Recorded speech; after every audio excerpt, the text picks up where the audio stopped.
I dropped it.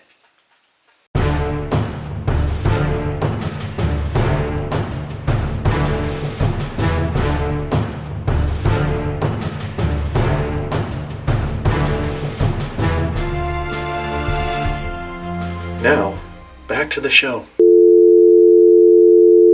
Hello and welcome to the 4 of you that trade baseball cards on YouTube. So this is a new part of this YouTube channel that I am going to do where I show off baseball cards that I have purchased.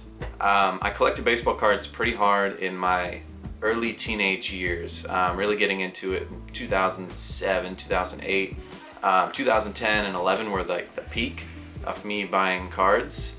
Slowly I drifted away from it because I was just spending so much money, and then I was, you know, too cool for everything. So I started spending all that money on, honestly, I don't know. That's just thousands of dollars gone. Anyway, I've been fighting off the urge for about 5 years now to start getting back into collecting baseball cards. I don't know, everybody's into the stock market right now, including me. I was thinking of other ways to invest, and because it's just been on my mind now, and I was thinking, you know what's borderline useless also? Baseball cards. So I've decided to get back into the game, dip my toes back into the water. Yeah, I got my first batch of cards in the mail today. I'm ordering little bits at a time right now, and good old postal service, they're coming in random waves. So I just figured I would do my first little set I got in the mail yesterday. I am a Seattle Mariners fan first, so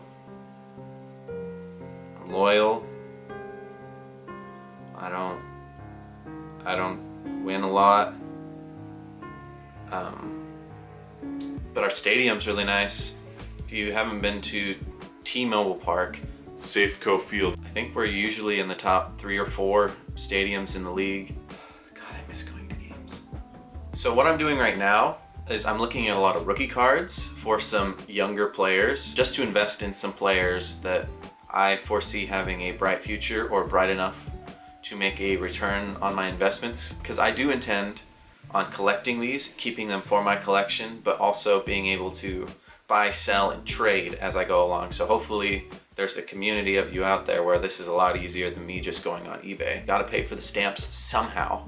I have got 2 players that I've started with. Put that out of the way. The first player lot that showed up was Justus Sheffield. So I bought a lot of 6 Justus Sheffield cards for $5 is what it came out to. Justus Sheffield started out being drafted by the Cleveland Indians. Cleveland baseball team? Cleveland Spiders. Cleveland Spiders is objectively the best name. Cleveland Spiders, so cool. So that's rooting for Cleveland Spiders. He was drafted way back, I believe, in 2014. He's been a part of 2 higher profile trades. He got sent from Cleveland to the Yankees for Andrew Miller, I believe, in 2016 when the Yankees were doing their big sell-off and still finished above 500, and life just isn't fair sometimes. He was a well enough regarded prospect. I remember seeing a lot about, because of course Yankees prospects are always hyped up a little bit more. Like, this dude was supposed to be a future ace coming from the left side, throwing high 90s heat. Actually, one Yankees Justus Sheffield card from this lot. Let me just preface, the Yankees are my least favorite team in all sports worldwide, but you know, unbiased baseball card collector, I got his Yankees card. As a Mariners fan, it was sad. We had James Paxton, number 65, which is my favorite number, and it was sad when we were finally starting to sell everything off because we were so close to the playoffs, like 3-4 times in a 5-6 year span, just breaking our hearts every time, missing by a game or 2. The headliner in the deal was Justus Sheffield, and that was exciting to me because I know he was a well-regarded prospect. The shine kind of wears off when the Yankees trade their prospects. That's just some Yankees bias. I think Justus Sheffield is potentially a number 3 or number 4 starter. He could fill out the back end really well, but of course, as the headliner in this deal, I'm holding out hope that he will be a solid number 3 starter. I saw him in a game in late 2019. It was kind of nice because he was up and down in 2019. Got sent down to the minors for a good chunk of the season. It was nice to watch him rebound up. I think it was in early-ish September. I went to a game he was starting, and he started out with a really high pitch count and was walking a couple guys and just not really finding the zone very well the first 2 innings or so.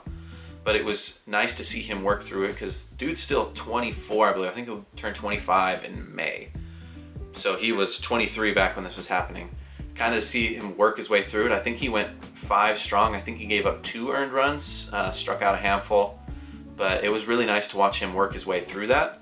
And then in 2020, he came out and was probably the 3rd best rookie in the American League. He's one of the only solidified rotation pieces coming up because there is a vaunted rotation coming through the minors. So it's kind of exciting for the first time in a while to be a Mariners fan. But I do project him being a 3rd or 4th starter. So I got 2 2019 Topps update, Justus Sheffield rookies. I think it's a good enough looking card. Got my 2019 Bowman Rookie, which I actually like a little bit better. Usually I'm into Topps base, but Bowman is one of my favorite base cards to get. Again, this is a 2019 update one that just fell out of its sleeve. I gotta take better care of these. This is an investment in my future.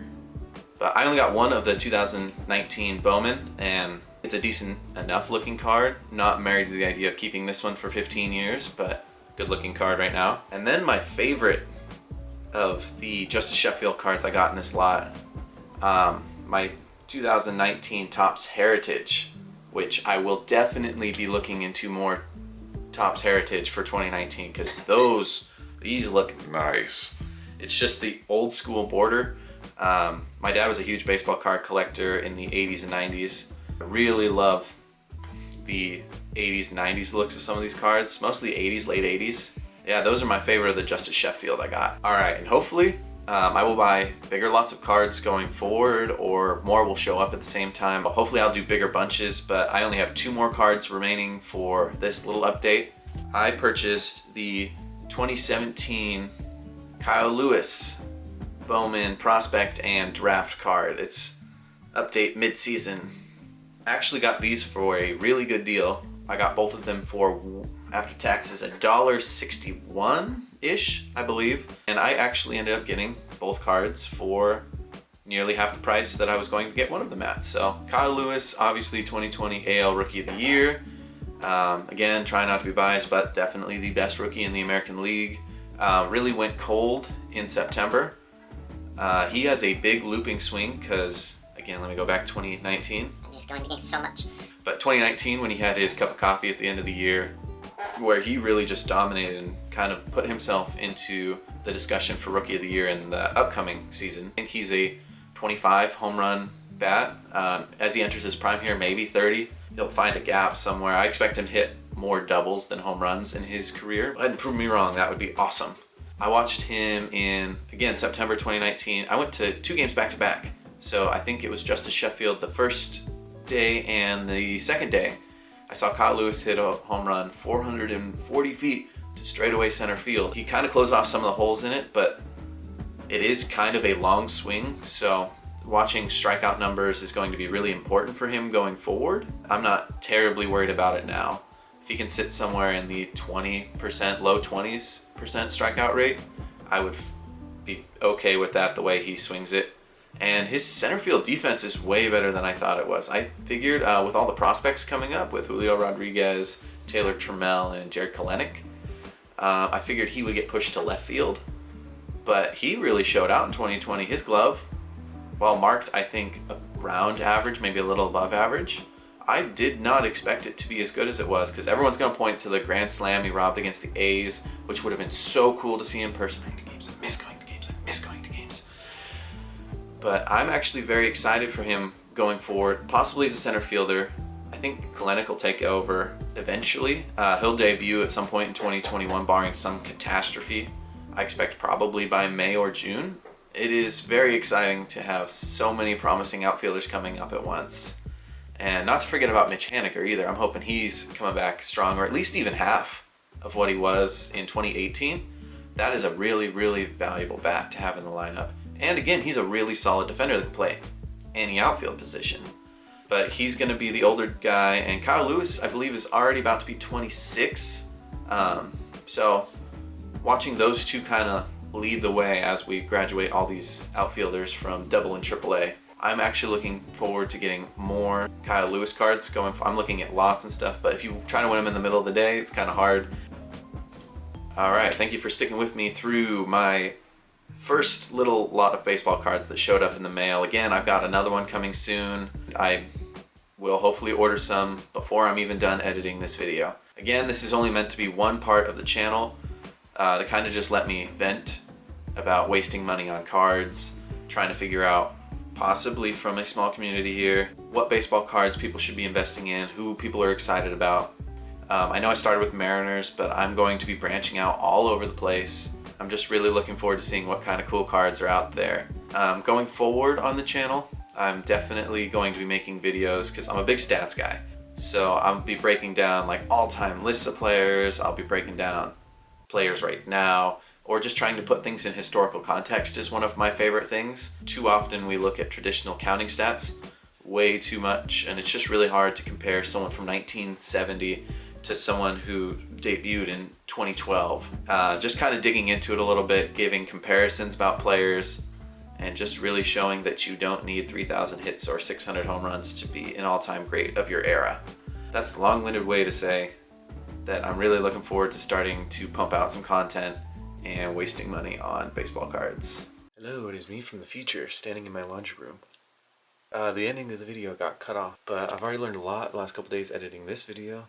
I've got a bunch of new ideas for upcoming videos, style-wise and content-wise. I have 3 packs of unopened cards sitting on my couch, so I'm going to get straight to work on the next one once I post this one tonight. And thank you for watching. Like, subscribe, and live your life, man.